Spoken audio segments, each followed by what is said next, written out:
what it is? OG Lee in the house. You know who it is. Once again. Mm-hmm. Thank goodness. Thank goodness. Thank goodness. Hey, it's OG Lee, UNDE, back at another one, the best father-son podcast out here in America, The only, a one-man competition, perhaps. But we... Wait. We're not in competition. No comp? No comp. It's just, what would you call it then? We just get out here and do what we do. Father-son love. And they'll fall in line where they fall in line. All right. But hey, this is episode 37, man. 37. 37. 37. We've been doing it kind of for, which that's still young, I would say, in like a podcast. No question. Let's You say know you what were I'm 37 years old. You would say you were young, right? Absolutely. I haven't even reached that milestone, so Yeah. I would say indeed. But 37 episodes in, how you feeling, OG Lee? You know, we start off with that mental health tip. Feeling good, man. Feeling good. Feeling the best I could feel. Mm-hmm. Yes, indeed. Feeling the best the you old can school, feel. new school going. You know we got the logo. And we said before, we need to get this bad boy updated, perhaps, huh? Oh, yeah. That was how I looked before I got my tooth knocked out.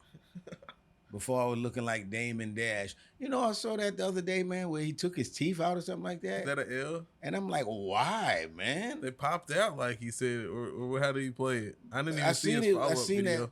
I seen one where it had popped out, but then I seen one where he just was showing his grill, you know what I'm saying? Mm-hmm. And I'm like, why is the boy doing, you know what I'm saying? You ain't got nothing to gain from that. And then you keep comparing yourself to Jay. When he took the grill out, was he gums or what was it looking like? He was snag-a-tooth like a motherfucker, man. He looked just like my boy looked when he got his teeth knocked out in Rikers. How he looked in Rikers? I didn't hear about the Rikers knockout. How he my look? man, when we was young, man, we was like 16 years old. He caught a bid in Rikers. And fucked around and tried to change the TV channel. He went, you know, we from Brownsville. He was from Brownsville. We from East New York. He went in there like he was running some shit. Changed the channel. Motherfucker knocked his whole grill out, man. That's exactly how his shit looked. So Damon's shit, don't tell me that shit rotted. Somebody knocked his grill out, man. He talked. He do a whole lot of Somebody knocked that grill out. Your teeth don't just come out in the front like that. And I think I might have. That's a sucker punch in the mouth. I might have seen like a screenshot because now that you say that, I feel like I did see with the little couple of the little one side. It was just straight up hood type shit. Like, yo, you on here no dentist, comparing yourself to Jay and you coming out like that? Come on, nigga, please. I see he's been trying to sell some Rockefeller, I guess, stock, or he's been trying to do stock? Or whatever. Rockefeller, Rockaway, I guess. I didn't know it was a public company, but great for him. If it's just, cool, I feel like that's always been his thing. I just see him online every once in a while. He like talking to seems like he's disgruntled with Jay-Z or some shit. From the breakup. I don't know the exact story. Yeah, but Jay-Z has went way beyond where he is now, and I think it just seems like he's bitter as shit. Could be. Yeah. Billionaire. Now he beefing with 50 or some shit. I don't know. That just shit pops up on my feed, man. they ain't dancing 50? All that shit, That's a throwback beef, I feel like, also. I think he was. Also. Here recently, they've been beefing, too. Anywho. But yeah. Fuck them both. The teeth fallout doesn't help. But I was definitely scrolling on my socials, man. Something that I couldn't miss. What was that, bruh? If we might be able to pull this up, A Green behind the scene with this scene I saw, man. Like, I don't know if I've seen that was good tonight. This big old group together for some positivity. Going on here, which unfortunately is kind of a RIP situation. But the folks in New Orleans giving a RIP kind of tribute to old Frankie Beverly. Let's check this out right here. And that was like his signature outfit with the white. Look at that. And that shows you the power of music. Because that's what Frankie Beverly was, basically. He was a musician, an entertainer. And look how the people turn out. That's just in New Orleans. Right? So how powerful is music? Man. Loads of people in there dressed with the white on. And I'll make you a bet. That most of those people, over half of them, if you took them to the side and asked them to name 4 Frankie Beverly records, they wouldn't be able to. Yeah, that's what I was going to ask you. I was about to say New School. Well, he did Joy and Pain. That was a big one. And I was going to need some education. He got one more that was a really big one. You make me happy. Oh, yeah, that's a classic. And I think with him, the main thing that was his greatness, of course, he was a good entertainer. But even more than that was the fact that he had such a distinct voice. You know, and from one of them, from the first note, oh, that's Frankie. You know what I'm saying? What was it? Do you know how to call it? Just his voice? Yeah, as far as what he, falsetto or whatever they say. I don't know what classification to put it in, but I would just say to anybody, that's why they out there. If you say Frankie Beverly, everybody knows his distinct voice. They knew that. And he's been down out of Philly since like 1977. So he's been a staple in the black culture in terms of music. That's the classic one. What's the name of that song though? The You Make Me Happy. I think that's what the name is. You Make Me Happy. And then Joy and Pain was a big one too. I might be sleep on that. Once you hear it, you would know it. Joy and pain, sunshine and rain. Of course, you could figure that part out, right? But no, if you hear it, everybody knows that one too. So he wasn't a one-hit wonder. He was definitely a staple in the culture. Yeah. I told you. I'm surprised, really, how much they turned out for him, man. And then that's Friday, crazy turnout. Boy. Friday will be and watch how they explode on this, just because they want to wear white. But Friday is the day that you wear white. Right? What's Friday? Labor Day? No, Frankie Beverly was known for wearing white. Oh, you're saying Friday in general? This Friday coming up will be the day that people wear white in memory of Frankie Beverly. Oh, yeah. You're calling that, or that's I'm telling you, that's put out there. It's on the www, the World Wide Web. They told that. So they want to, commemorate his death by showing that unity. Everybody wearing white. And in the news, if I'm gonna have my wife beater on, man. That's the only white shirt I got. A t-shirt. You got to do it though. Yeah. But if you've been on that www, that World Wide Web, I know you can't miss your boy's news. Oh my goodness. The Diddler. You know what? The Diddler. Just the other day, I was just thinking to myself.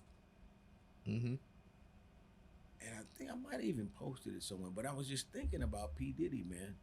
And with all of the Trump shit and all of that, I was saying, well, good. His cycle is ran, you know what I'm saying? And so he's kind of out of the news.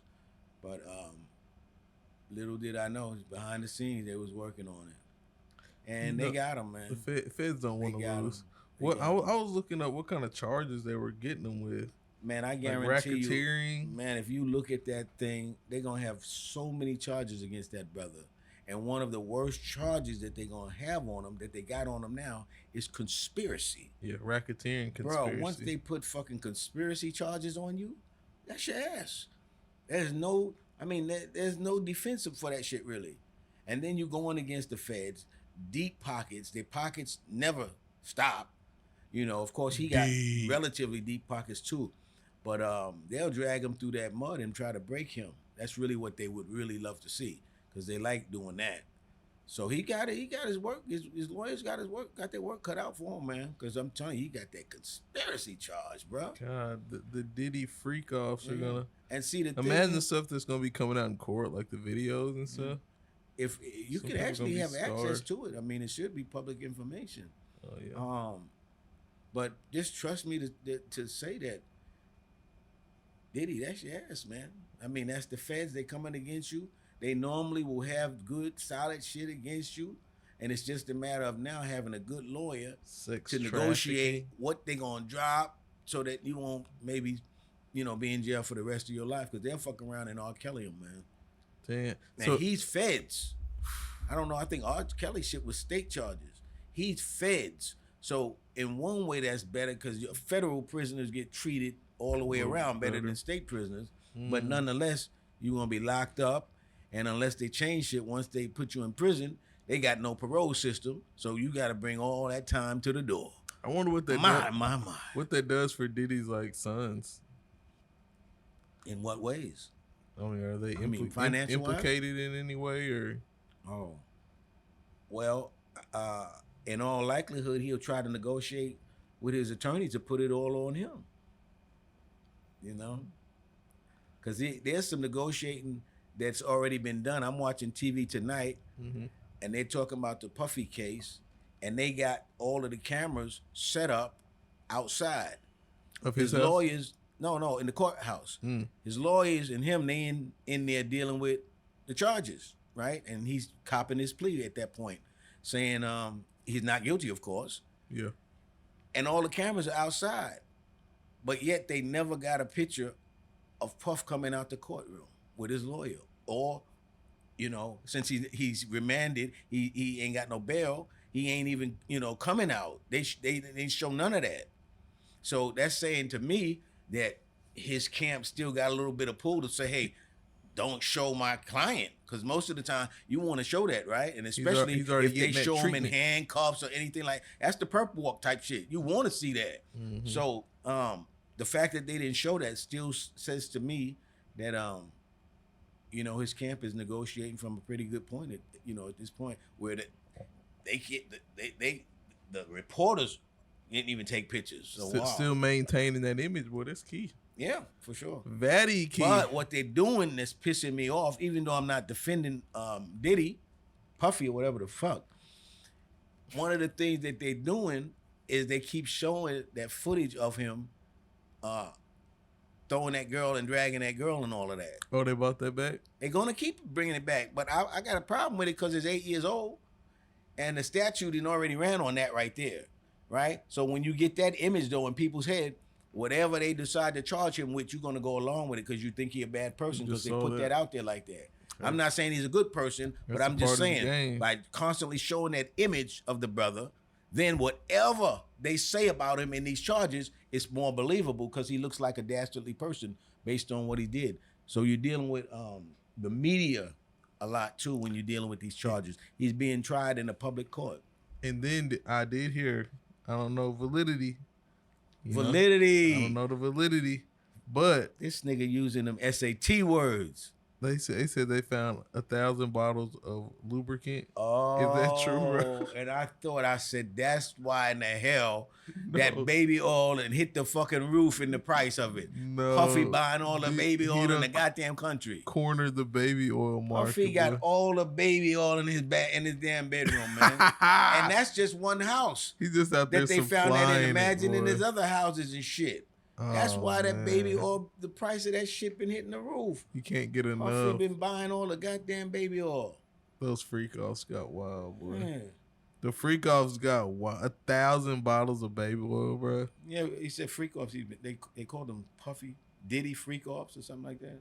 The footage. Man, they say he was a video type of guy. He had to get footage of shit. It's gonna be some dark times coming about. Well, I don't think a lot of it will come out as far as the footage, but in terms of the courtroom, keeping it within there, they're going to bury his ass, man.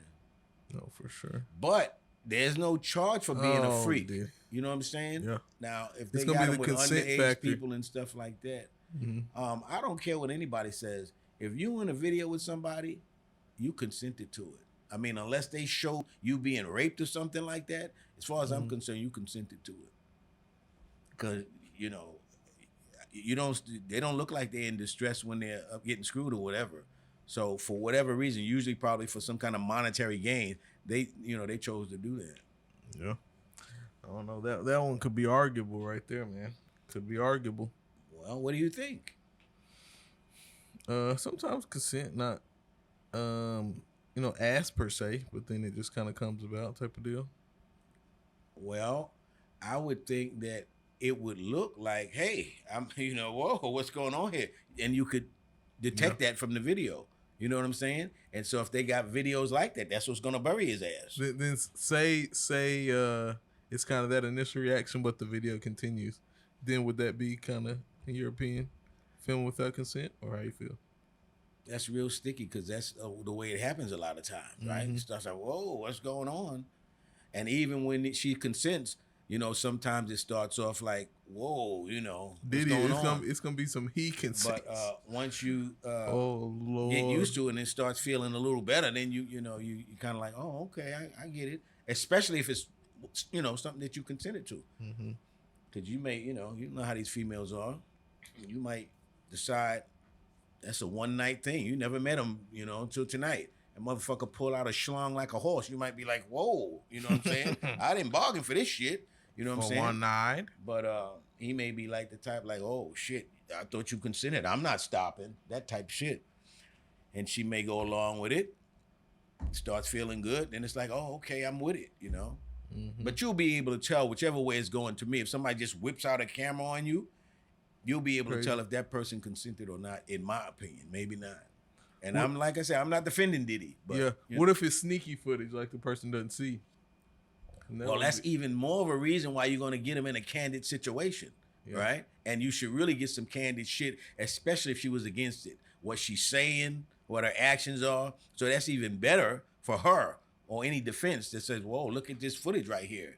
You know, she's saying, stop, I don't do this. What's that? What are you doing with that camera? You know, what are you doing? Not with the camera. I meant to say candle. You know, what are you doing with those butt plugs and shit? Like, you know what I'm saying? It's like, yo, cut this shit out. They're back. They're back. Weed's free. Weed's free. Thank God Almighty. Weed's free. What was that girl name that Puffy beat down? But anyway, that's what she said. That shout out to her. That's what she's saying after Puffy left her. Weed's free. I'm free. But guess what? Thank God Almighty. I really feel like this too. Like with her and what I saw, to be honest, in the hallway, it was bad, but I've seen that worse than that before. Not that it was right, but I've seen worse than that. And then I think they said she might get like 12 million. I'll let Puffy do that to me for 12 million. But I know it might have been other shit they said that he was doing, blah, blah, blah. Either way, with the way she still looks, I don't think Puffy just, you know, damaged her for life per se.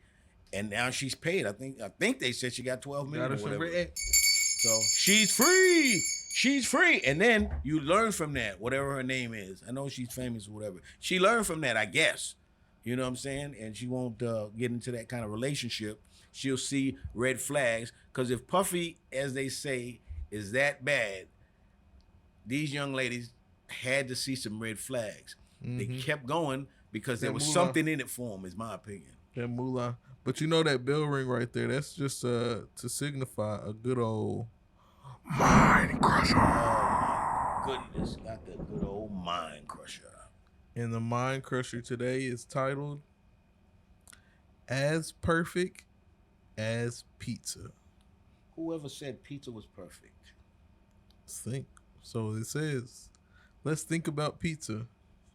It's a perfect, harmonious trio of cheese, tomato, and bread. Each ingredient brings out the best in the other ingredients. Pizza is so delicious and perfect, it makes me want to cry. Now, do you think it's possible for a polygamous marriage to be just like pizza, where every spouse brings out the best in the other spouses? No, not in general. You may find some, a few pizzas, a few people. Whereas pizza, since it's just ingredients, obviously it works out every time. But people, given this right here, all of them are not going to work out. And it won't be harmonious, eh? None whatsoever, man. But I mean, there's a few that could do that because they do that now, especially in other countries. But you got to be. It won't work out with black people. Put it that way. Not black Americans. No. Wouldn't work. Just on more of the not being able to coordinate aspect, or what's she thinking over there? Just on a spiritual tip, really, because I mean, you see that in our community. Most black people can't live together. You know what I'm saying? None whatsoever. And so yeah, that pizza shit is out of the question. You might have that shit with black people pizza where you have some ingredients on one side, don't put them on the other, split that pizza down the middle. But as far as no. no way would that work for black people. Not gonna happen. Hey, what do you think where it could be a harmonious situation like that? What do you think are in those certain pizzas? A community situation, but not, where they're right on top of each other. Okay. I see. Plenty of space for everybody, eh? Mm-hmm. Gotta be. Very interesting. I need my space and shit. Have three bathrooms and closets and all that craziness. I don't even think it could be in the same house too much. Oh, not for too long. It could be in the same house short term. But not long term. A compound type of situation. Yeah. Black people are too sexy for that shit too. I'm too sexy for my too sexy household, like being in the same house, like wanting to screw each other. Really. Because somebody will be walking through the house with hot pants on and shit like that, all kind of stupid shit. Some words across the ass cheeks or something like that. Just something to really be kind of out of place, given that you would be around her man and that type of shit. It always comes up like that. Provocative, yeah. Always does. Just not a good situation. And I always thought when I see a lot of these other people, namely these Hispanics, it's like, I always hear it. I don't know anybody personally. Yeah. But I see some of the closeness from afar. I hear people say, hey, there's 2-3 families that live in that one house. And I always thought, that couldn't work with us. That could not work with us. Night shift family, morning family, and midday family. Yeah, that would be some shit on Jerry, boy. He go out for the night shift. This motherfucker creeping up to screw his wife and all. Before you know it, she's pregnant by him and all. That shit don't work with us. That won't work with us. Absolutely not. And most of the people involved in that situation will be paranoid about that, and so they would be like, it wouldn't be a harmonious situation. No harmony. They may say that wouldn't be the case, but we know, that's why we don't have that within the same households. Deep down, you would too much screwing going on. Yeah, whole lot of screwing, whole lot of schooly gang. Whole lot of you know what it is, you know who it is. Whole lot of straightening got to get scraped. But hey, wait. Tell me about it. Tell me about it. They was showing this guy Shay Shay. Oh. Now I agree with that though. With Back in the day, a nigga couldn't call himself Shay Shay. To be honest, like whoever said that who the hell named himself Shay Shay, a masculine motherfucker.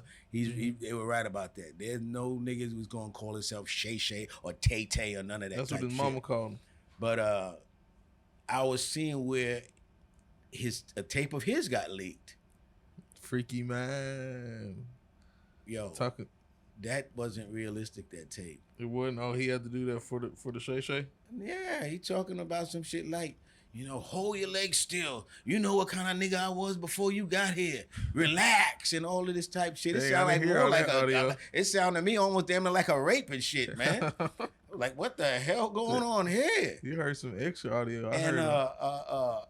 Just to think that dropped at the same time I saw him, they were saying with his stylist or some shit like that. They might have been a little couple, then all of a sudden the tape leaks like he's a masculine motherfucker.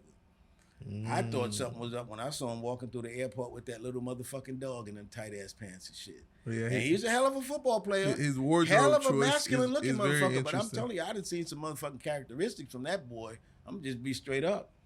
And I'm sure if he see me, he want to smash me and shit. Hopefully, not that kind of smash. Not that kind of smash. This is the Diddy episode. Not that kind of smash, my man Shay Shay. Relax. But yeah, because some people are out of the closet, some are not, man. But I'm telling you, just because you're a football player and all muscular, that don't mean you ain't a punk. Muscular.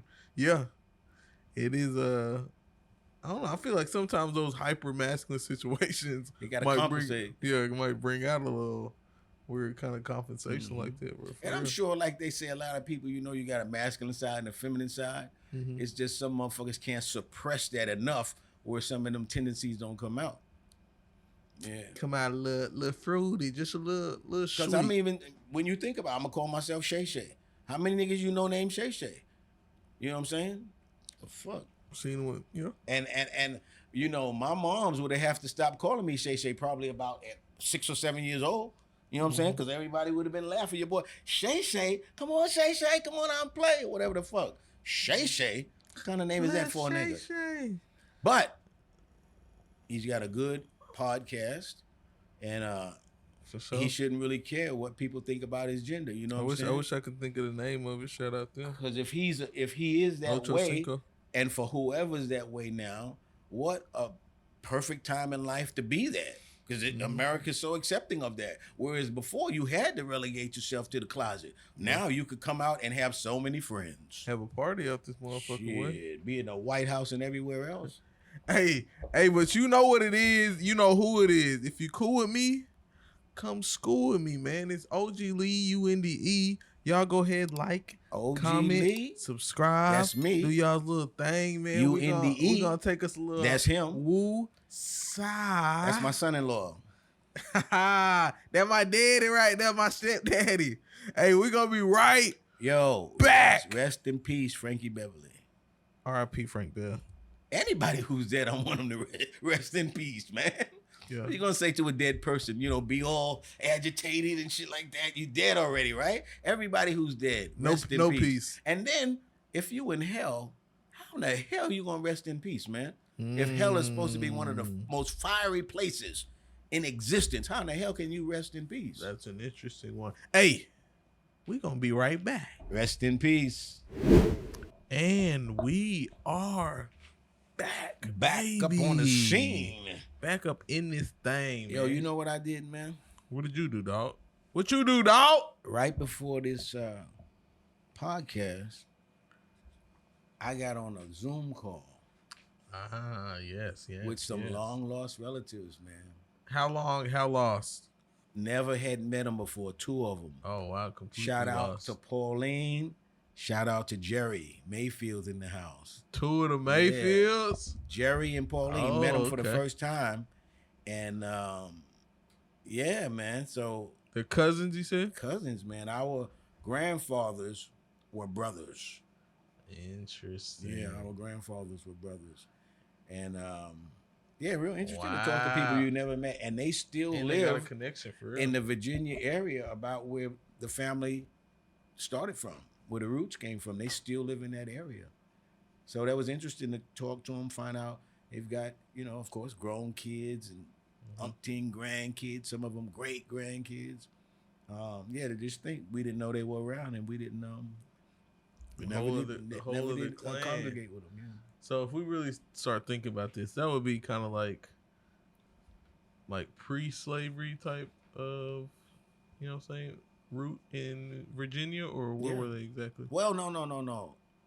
Of course, well, I don't know if you would say, I don't think you would say pre-slavery time, because I think, as far as I know from the history they taught me, pre-slavery time we were in Africa.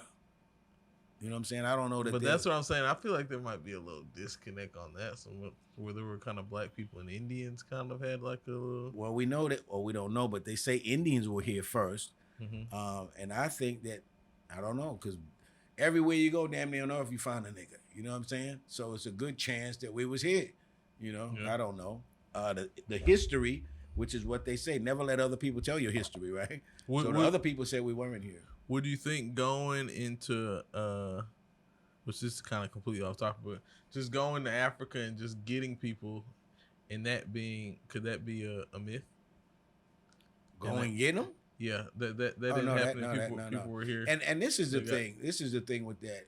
If you think that like everybody was in a place, man's inventions had really not been able to facilitate people traveling all over the place. You know, like I'm always saying, it wasn't really until like the 90s, you know, when Boeing and all these people start making jets that were real reliable to fly to all these places.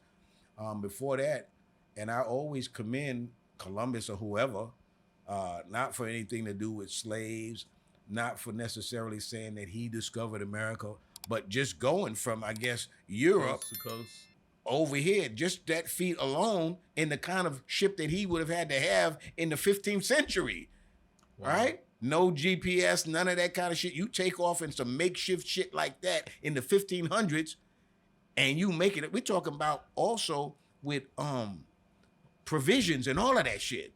right? From the 15th century, and they make it across the Atlantic Ocean. Boy, that's some shit. That's some shit, man. Almost unbelievable. I would say it. Because if you look at, look at life now. Yeah, like imagine 5 centuries ago. Yeah. Or 6 centuries ago. We're in the 21st century. That's what makes me, like, I don't think slavery is a myth, but yeah, it's like. No, slavery's not a myth. So, I know. And that wasn't the first slave trade. That was just the most violent. Not. But I'm just saying, just the idea of that journey, like, and people surviving, making it all the way. Holy guacamole. This is the thing. That shows you how strong we are as a people. Yeah. Because there were a lot of people that was lost. Imagine you packed in a hull of a ship like sardines, and they don't care nothing about you. How you eat, sleep, whatever. They're just throwing you in. So imagine what you had to endure. That's what made that such a crazy thing and such a violent thing that any resistance was met with, you know what I'm saying? So, hey, that was really crazy. But that happened. It obviously had to happen for us to be on this part of in this part of the world. You know what I mean? I just want to try to open up a conspiracy worm. But what the thing is, though, with American slavery is that it was very, very violent. See, slavery existed in other parts of the world and still does. Absolutely. But to have slaves used to be like a privilege. You had to treat your slaves a certain way. You know what I'm saying?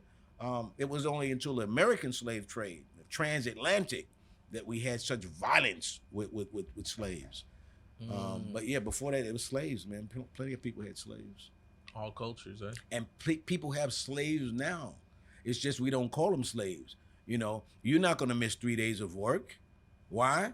Because your slave master is going to say, hey, he's not going to put that whip on you, but firing you is the same thing. You know what I'm saying? When you literally think about it, you know, and you're going to lose a lot of times your livelihood, you know. So it's employer, employee. Right. It's the same thing. You can't go in and tell them what you're going to do. So that makes you the slave. Mm-hmm.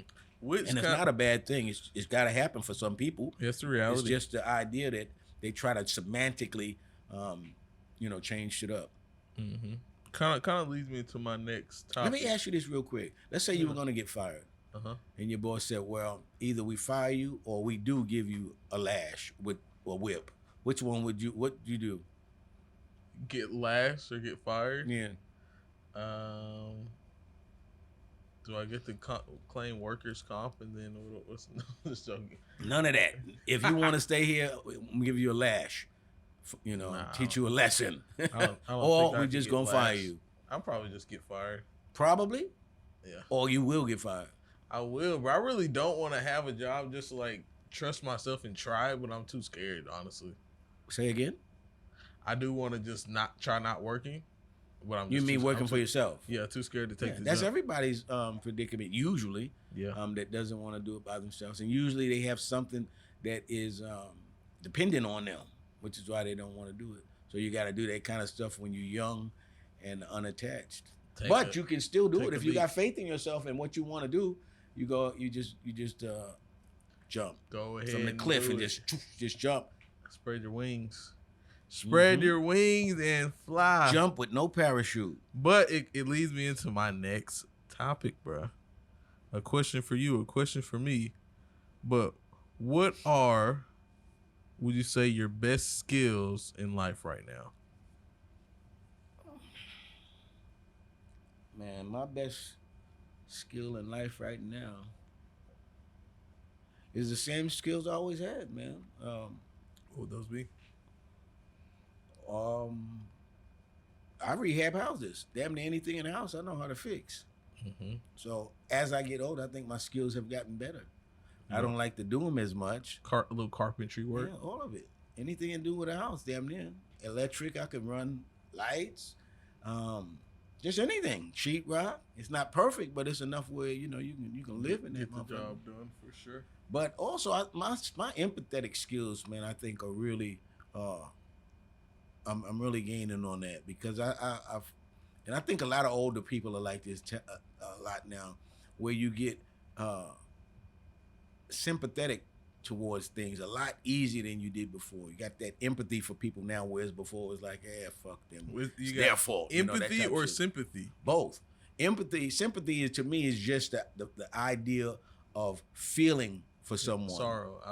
Empathy is where you literally put yourself in that person's place. Yep. You know, and when you do that, that sympathy is just even that much more. A lot of people original. can't do that though. I think that's one of my. They can. They don't want to. You know what I'm saying? Yeah. And I'm not saying I'm all the way there, but you know, as I get older, I'm getting there. That's that, and that is a skill to acquire. But it comes almost to be a weakness in some instances. Yeah. Which ways do you mean? Like sometimes you can kind of empathize with somebody when it could detriment yourself. Sometimes not necessarily paying attention to your scenario or what you need to focus on. You kind of feeling for another person. That definitely happens. Yeah, that can be.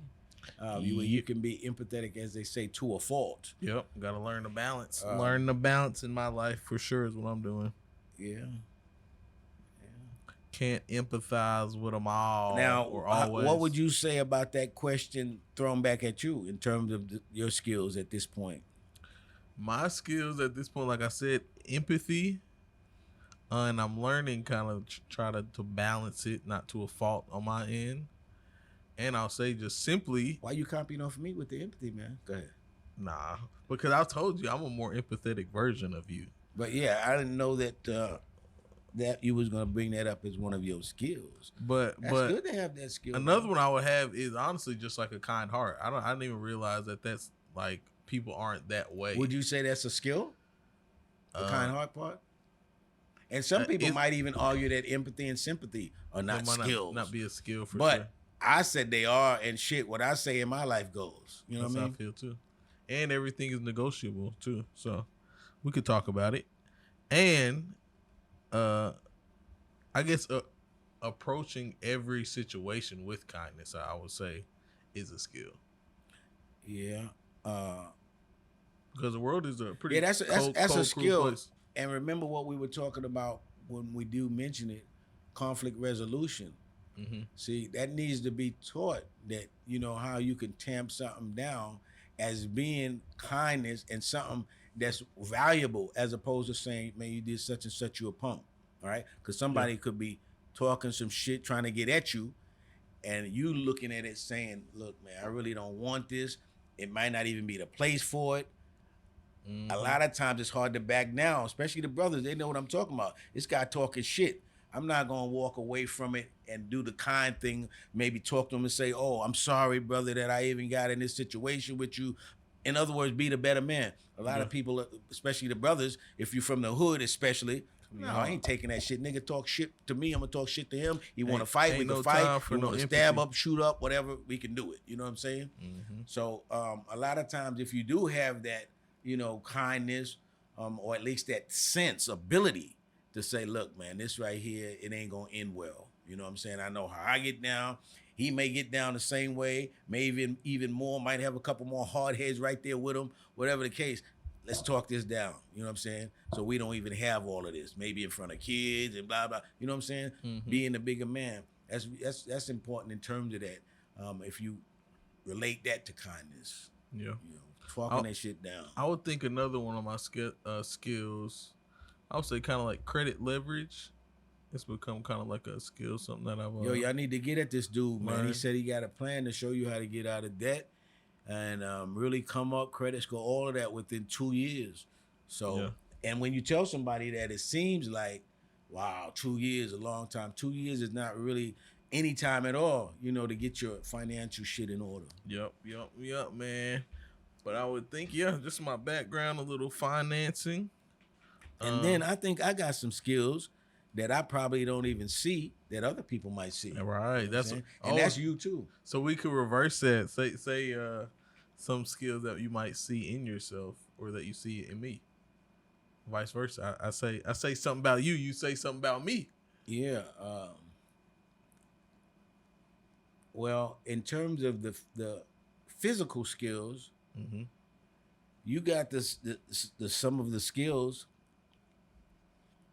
that I have And the thing is that I see with you though is that like me and probably a lot of people, you don't know what particular skill you want to apply. Right. And so you're not really just paying attention to any one particular skill to be able to say, hey, this right here, I can master that.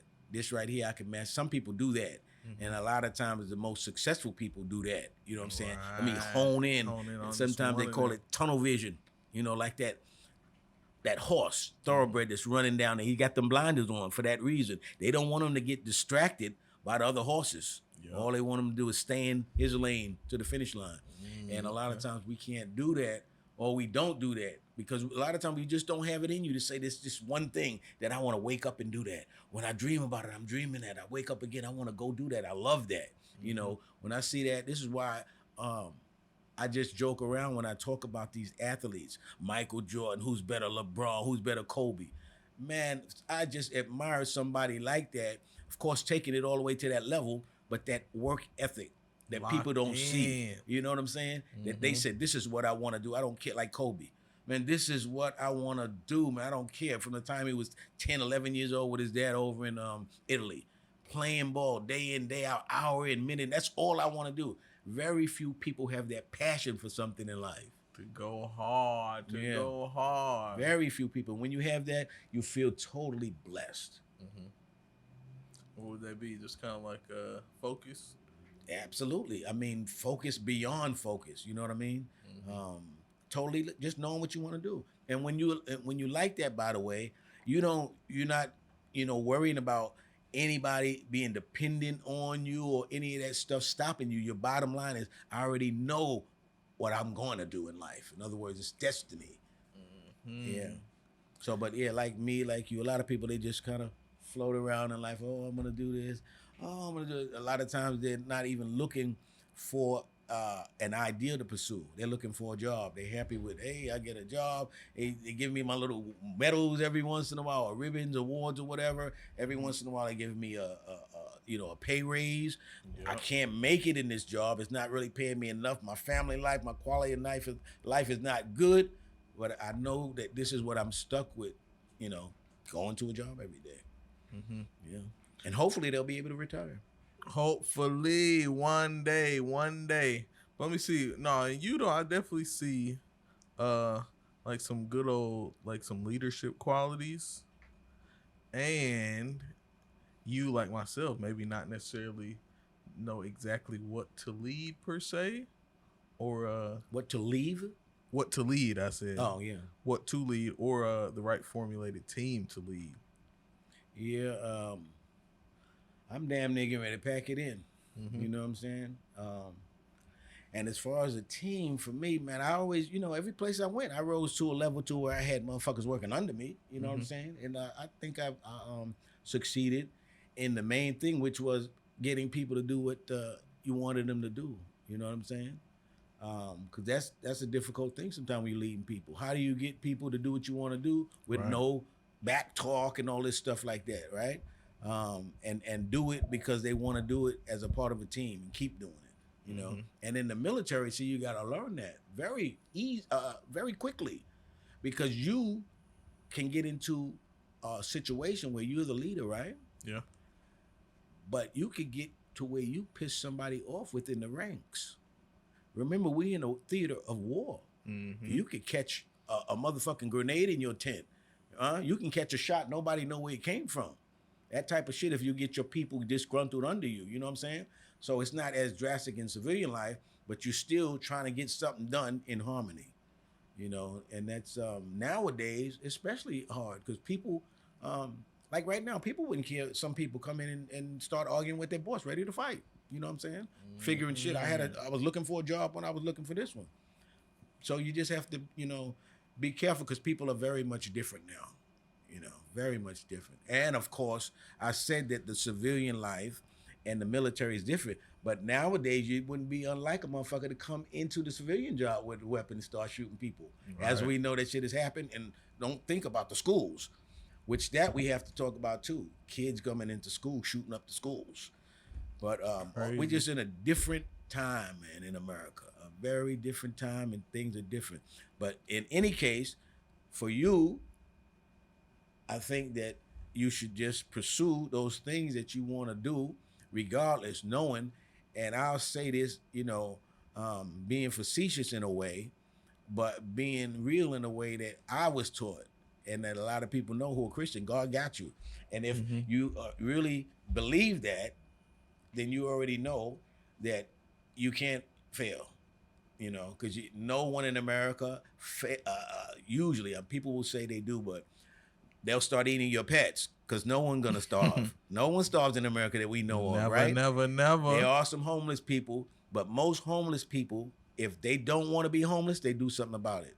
Because you're in America, you're in the greatest motherfucking country right now, anyway, that there is. So if you can succeed in America too, you could succeed anywhere. So if you're not doing good in America, do like the Haitians, do like the Jamaicans, do like all of these Russians, do like the Chinese. Go through whatever border from their countries you need to go to. You probably would do better in their country than they do here because you got ideas. You're a very smart person being an American. You've seen so many things. You know so many things that you've learned in your job about leadership. You know things in your job that you've learned about organization. You know things about so many things that you've done to go from start to finish with so many things. Not to mention, most Americans have technical skills on this computer that they don't realize that they're so powerful about. But your success may be in another place. So if you're not living good, as Bob Marley says, travel wide. And when I asked that question about like the skills in your life, I had asked myself that, and I was doing some self-reflecting. Self-reflecting. And I'm looking into myself, and like we spoke previously about our weight loss journey, right? Oh yeah. I had started thinking like, what is best for me whenever I'm trying, to kind of lose weight and stay on track. What'd you come up with? And undoubtedly, without a doubt, absolute fact, just shit talking or fat shaming, however you want to say it, is for sure the best method for me. Like I run into somebody or a friend that's comfortable, saying something about my weight. Right. And they're like, dang, like, okay, I see you like packing on a little pounds or like, something like that. It's absolutely the most motivational thing to kind of get the ball rolling, for sure. It is a coincidence you saying that, because one of the things really that motivated me is my 5-year-old granddaughter. What did she say? GP, kind of fat down there. You know what I'm saying? Just very nonchalant.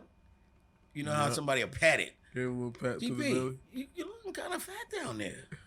Just in passing. It's keeping I'm it like, real. Okay, well, if she sees that, damn well everybody else got to see it, So, yeah, you're right. But not everybody can handle that. Right. You know what I'm saying? You want that. I don't mind it. You know what I'm saying? It does motivate me, too. And we used to, as I said, that used to be a part of our gym stuff when you were in elementary school, right? The chicken fat song, and believe me, the how kids are. Of course, they're gonna tease fat people, and I think that's motivation, because I did see some guys in my lifetime that started out fat, and before you know it, you looked at them and said, "Oh wow, they got it together." And fat shaming was one of the things that helped. Fat shaming women is not a good idea. But they should get thicker skin to be able to, because that's a hell of a tactic, man. Because when somebody does that, it belittles you, basically. Even if they say it in a nice way. You know what I'm saying? It's still within yourself. You take it, although I guess we shouldn't, because some places I've seen this African tribe. The bigger your belly is, the more pull you got in that tribe, right? But in America, for a long time, fat was not a good look. You know what I'm saying? And so, people were shamed about that, and people got very sensitive. But to me, if you don't like that, somebody fat shame you, you will do something about it. Right. At least for 2 weeks. And you know what that does?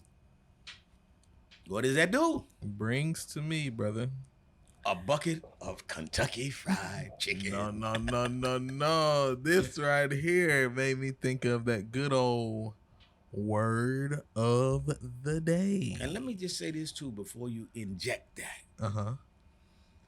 For people who are really having a hard time financially right now because we're in this recession. I'm with you. Man, if you're looking at your weight as well, I gotta talk about sardines. Very nutritious for fat people. And most people do like that. They are, but that's what people gonna do when you fat and nasty. Look at you the same way. So therefore, think about that, because that kills two birds. Oh, put that away. Put it away. But yo, that kills two birds with one stone. You have a good meal in the sardines, and it's inexpensive. So you kill two birds with one stone. You get the mustard ones? You like the mustard ones? The only ones I get are the ones that are in oil. I don't get all of that new shit that people create, right? I'm just going with the basic shit. I never seen a fucking sardine swimming in ketchup. Never seen a sardine swimming in tomato sauce. Never seen one swimming in mustard, right? You seen them swimming in oil? I seen them swimming in oil right in my can. No, but oil is more realistic as being a natural type of thing. For sure. So, but yeah, that's just not just sardine, anything. If you're broke, why the hell would you be trying to eat steak and lobster, which I see a lot of people doing? They do. Makes no sense when a peanut butter jelly sandwich will also fill you up. Toast not with bad white boy, bread. it's cuisine. Yeah, but yeah, go do your word. Do your word of the day. I just wanted to put that. You know what? I could have got this girl fired the other day in Kroger. I'm buying my sardines, right? You were carrying, yeah. They was on sale. I'm talking about the cash register girl, right? So, young black girls. That's why I didn't do nothing, because I know how the hood is. She looks at me. She goes, "Oh, you gonna eat these sardines?" I said, "Yeah." She said, "You nasty." I just looked. At first, I was going to say something, because she was, first of all, kind of heavy set, right? But I was like, well, no, I ain't gonna go there. You know, nasty teenage girl. But I said, if I go to the manager, and certainly if I call the home office, she's gonna be dealt with the way I'm gonna bring it to them, right? Mm-hmm. But I just said, no, I'm not even gonna go there with that. And I even started to, put on my hat and break it down to her. How to, you don't talk to a customer like that. You know what I'm saying? But I know one thing, which is our people don't respect each other. You see what I'm saying? It's period, because at this point, I don't even know her. I've never said anything to her. Why would you say to a customer, are you going to eat that? Oh, you're nasty. You know what I'm saying? That's what you would say to somebody you knew, perhaps, or something like that. She might have thought you like uncle or like grandpa. That's what I'm saying. That's how our young people deal with us and have that kind of respect. You know what I'm saying? It's just what it is. I could say it about me personally if she knew me, but she didn't know me. You know what I'm saying? But you got to know I'm older than you. So, I don't see a white cashier saying that. You know what I'm saying? They just wouldn't say it. Oh, sir, you getting ready to eat these sardines? You nasty. You know what I'm saying? That's our culture type shit. You know what I'm saying? So I thought about it. I said, I'm going to just let her slide. Then if I ever come in there and she's still employed, because she probably say something stupid to somebody else and get fired. But if she's still employed, I'm gonna break that down to her just for her to have that in her. You should have told her, bro. You should have told her. No, I wasn't at that time. My thing wasn't, you know how you can resort to things, right? The old you and shit like that. So my first thing was to go back at her and say, something like, yeah, perhaps you need to be eating more of these, and you can lose some of them fat ass pounds. And shit, you know what I'm saying? Nah, I wasn't gonna go all it, but I'm just saying that's my first thing is saying, how you fat motherfucker talking to me about eating something that is without fat? But anyway, for whatever reason, like I said, that's culture, because that's what she would have said to a friend, a family, or older, younger, whatever. That's our culture. But they have to learn that that's not anything dealing with any kind of business vernacular. You know what I'm saying? Absolutely not. But this OG Lee does this, and it kind of makes me even think of this word of the day. Oh yeah, man. I'm sorry that I interrupted that, because we gotta have that knowledge, right? This word of the day right here is what OG Lee might do whenever I bring up the word of the day. Oh my God. Which the word of the day today is ill. Premeditated. Premeditated. Which is, just thought out or planned beforehand. Yeah, man, that premeditated is something, given that we were talking about Diddy earlier. Mm-hmm. We talk because I had a homeboy, man, He got served, man. They really served him up out there. In what way, man? He came home and beat his ass, Diddy? man. Okay, beat his ass. He came home. He got his shit. He went back and shot him and killed the guy. He did? And yeah, and the thing is, he kind of thought like a lot of people would have thought. They caught me out there, beat the shit out of me, damn near killed me. I went back, I handled my business. That was me defending myself, right? Because it happened real quick. He just went home, got it. He was still mad, came back and handled the business. Pride. But once shit settled down and he went to court, see, it was like, that wasn't self-defense. That was premeditated. You had time, even though it happened quick and you was mad and all this shit was going through your mind. That was premeditated. You went home. That's extra you time. You got it. You came back and did the deed. That's premeditated. That boy had to do some time over that, man. Had to do a lot of time, as a matter of fact. They got him on first-degree murder. Anyway, yeah. So that's my understanding of premeditation. Thinking before, even though you don't think that you're thinking. Huh? That's what like you were saying, we talked to Diddy. He might have had a little premeditated thought in some of the things he was doing, perhaps. And then more importantly, in that weight loss journey, weight loss has to be kind of a premeditated thing, or it's going to be kind of hard to stay on track or stay on your goal. A lot of that has to do with commitment, self-discipline, and it has to do with vision, especially if you are. Most of the time, people talk about wanting to lose weight. They're not really overweight. A lot of times, they'll have be overweight in one particular area, especially like men, for instance, right?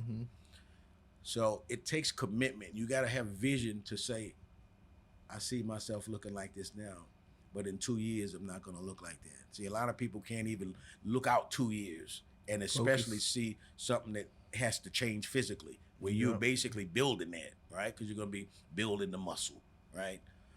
So it really takes commitment and it takes vision to do that, especially if you're, somebody that is what they'll say is obese.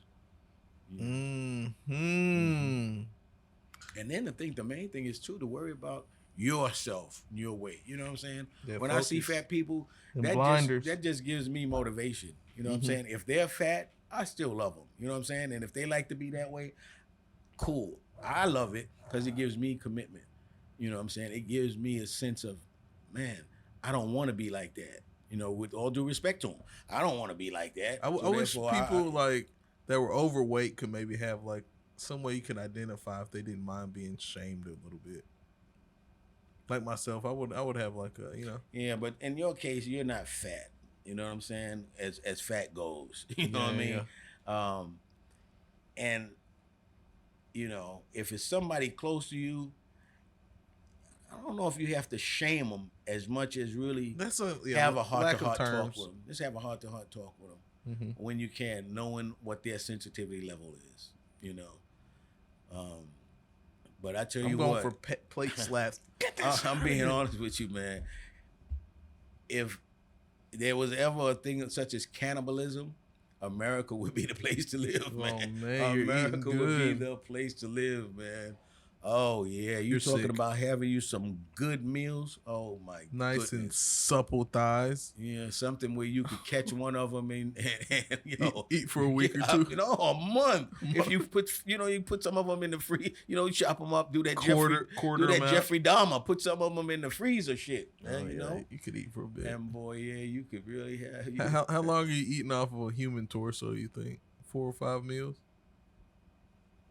Well, like I said, some of it you're gonna freeze just like you would that cow you eat or that pig, just right?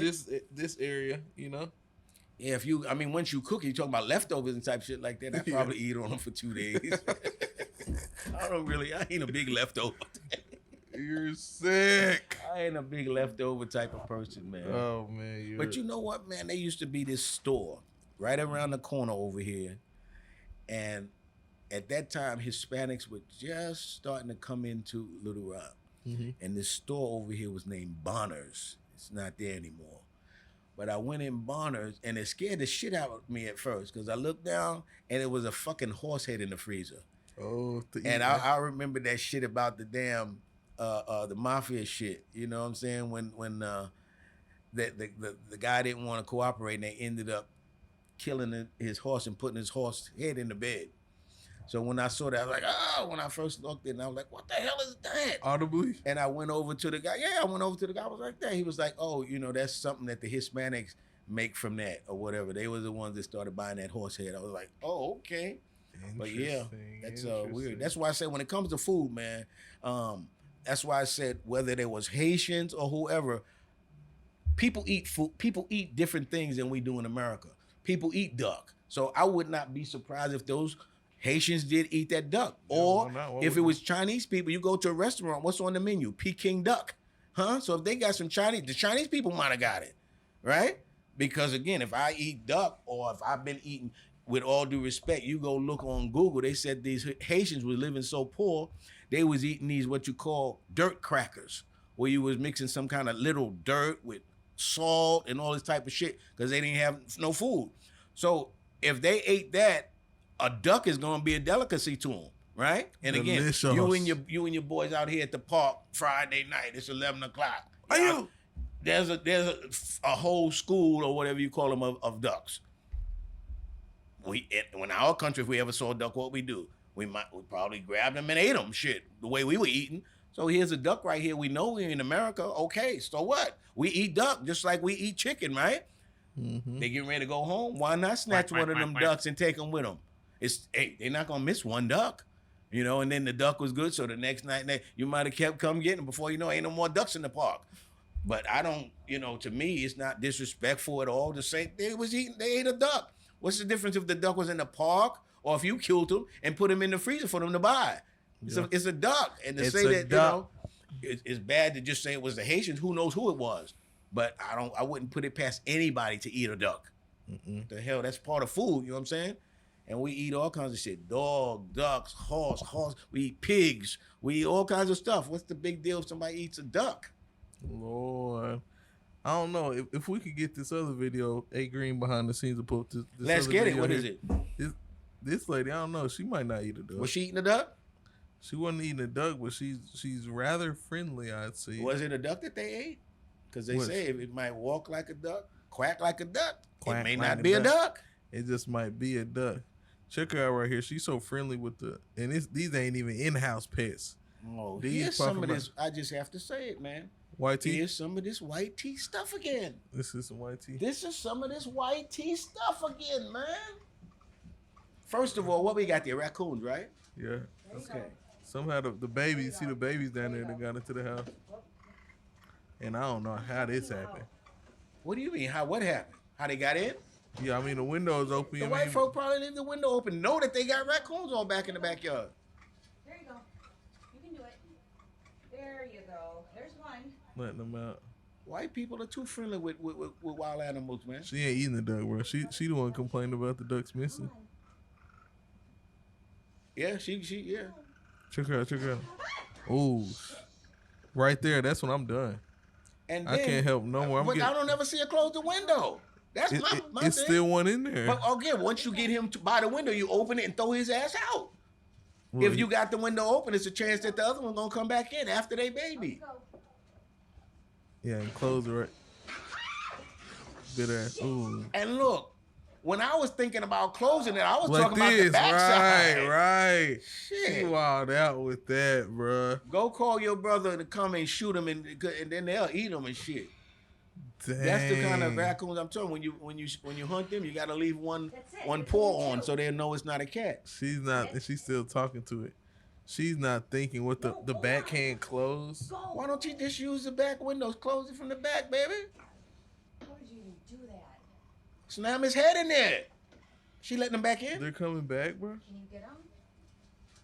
And he probably gonna bite her again. Oh no, they looped it on us. They looped it on us. Oh, okay. I was getting ready to perfect say, boy, loop. Perfect loop. She is tripping. Oh man, but hey. But I wouldn't be surprised. Now she gonna go to the doctor tomorrow for rabies and shit. Yeah, she gotta get the rabies. Man, these white people got to do better. They just got to do better, man. It's old school, new school. You are too adventurous. UNDE. She ain't eating the duck, Get bro. You a puppy. It's OG Lee. Subscribe. Old school, new Subscribe. school, man. If you cool with me, come school with me. Get you a OG fish. Get you some Lee. goldfish. OSNS, man. Get you some goldfish, girl. Episode 37, man. Appreciate you, Schoolie Gang. Yeah. We out.